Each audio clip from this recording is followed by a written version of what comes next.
Before we dive in, don't forget to check the video description below for the best prices on parts and tools you might need for today's fix. It could save you time and money. If you drive a Honda and have ever run into strange problems, like your auto high beams not working, fog lights flickering, or dashboard warning lights popping up for no reason, this video is for you. Or maybe your wipers just won't cooperate, no matter what you do. These issues can be super frustrating, but you're not alone.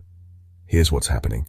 Honda released a service news bulletin, not a recall, but official advice for a widespread headache. Honda also reported this fuse issue to the National Highway Traffic Safety Administration, or NHTSA, so it's being tracked at a national level. Honda owners everywhere are talking about this fuse problem online.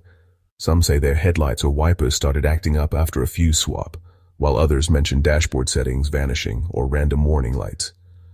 Many fixed it by simply resetting the fuse, but others warn, always turn the ignition off before touching anything. Some even recommend sticking to OEM parts to avoid extra trouble. So, if you've run into this, you're definitely not alone. The culprit?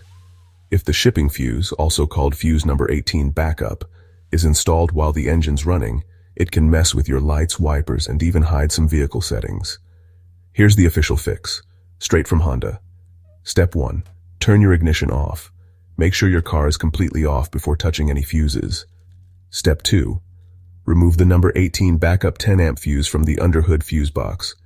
Wait a few minutes, then reinstall the fuse. Turn your ignition back on and everything should return to normal. Dealers are aware of this. Just ask for the A17100H Bulletin fix if you're experiencing these issues. If you've recently installed aftermarket LED bulbs, you might see even more warnings or errors. Honda's systems are picky, so consider switching back to OEM bulbs or doing the fuse reset after any changes. The bottom line, never install fuses while the engine's running. That's what causes these electrical gremlins. If you found this helpful, hit that like button, subscribe for more Honda tips, and share your questions or experiences in the comments below. And don't forget, check the description for the best deals on parts and tools. Quick recap. Always turn off your Honda before working with fuses. Use OEM parts when possible. And if you run into trouble, try the fuse reset trick. Stay safe and keep your Honda running smoothly.